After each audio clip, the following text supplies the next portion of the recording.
নমস্কার বন্ধুরা, আজকে আমি করব আলু বেগুন দিয়ে মাছের রেসিপি। আলু বেগুন দিয়ে মাছের রেসিপি করার জন্য নিলাম বড় সাইজের একটা বেগুন, দুটো আলু নিয়ে টুমো করে কেটে নিলাম। আলু বেগুনগুলো একটু লম্বা লম্বা করে রাখলাম, দেখতে খুবই ভালো লাগছে সেজন্যে। আর আলুগুলোকেও টুমো করে এইরকমই লম্বা লম্বা সাইজের কেটে নিয়েছি। বেগুনগুলো সামান্য নুন হলুদ দিয়ে ভেজে নিলাম, আলুগুলোও ভেজে নিলাম। আলুর সাথে দিয়ে দিয়েছি আমি ফোড়নে কালো জিরা, আর দিয়েছি শুকনো লঙ্কা দিয়ে একটু ভাজার পর আলুগুলো দিয়ে দিলাম, গোটা একটা বড় সাইজের পেঁয়াজ, আর দিলাম কাঁচা লঙ্কা, পেঁয়াজ কুচানো কাঁচা লঙ্কা দিয়ে একটু ভাজা করার পর দিয়ে দিলাম নুন হলুদটা দিলে পরে পেঁয়াজটা একটু নরম হয়, নুনটা দিলে তাই নুন হলুদটা দিয়ে দিলাম একসাথে। দিয়ে একটু সময় ভাজার পর দিয়ে দিলাম বাকি মশলাগুলো, একটা করে জিরা, লঙ্কার গুঁড়ো সামান্য, আর দিলাম ম্যাগি মশলা দিয়ে সামান্য জল দিয়ে দিলাম। জল দিলে পরে মশলাগুলো ভালো করে একসাথে ভাজা হবে ভালো করে, সেই জন্য সামান্য জল দিয়ে আর একটু ভালো করে ভেজে নিলাম।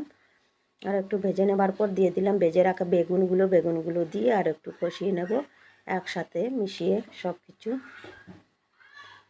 তারপর একসাথে ভালো করে মিশানো হওয়ার পর এখন দিয়ে দেবো আমি জল দিয়ে একটু নাড়াচাড়া করে ফুটতে দেব ভালো করে।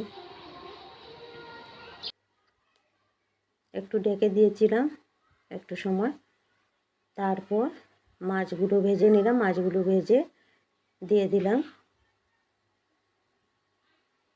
দিয়ে একটু নাড়াচাড়া বেশি করব না, বেগুনগুলো ভেঙে যাবে, বয়েল হয়ে গিয়েছে ভালো করে, সেই জন্য আর বেশি নাড়াচাড়া করলাম না। মাছগুলো ডুবিয়ে দিয়ে একটু ফুটিয়ে নিলাম খোলা কড়াইতে, আর ডেকে দেইনি। আর তারপর দিয়ে দিলাম গরম মশলা দিয়ে খুন্তিটা দিয়ে নিচের দিকে একটু ভালো করে নাড়াচাড়া করে দিলাম, না হলে বেগুনগুলো ভালো করে বয়েল হয়ে গিয়েছে, ভেঙে যেতে পারে। একটু বড় করে পিস করেছিলাম তো সেজন্যে ভাঙা সম্ভব আছে, আমি আর ভালো করে নাড়াচাড়া করলাম না।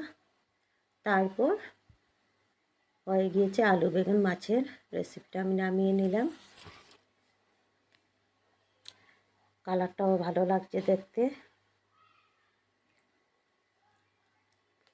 দেখেন বন্ধুরা কেমন হলো রেসিপিটা বলবেন। বাই।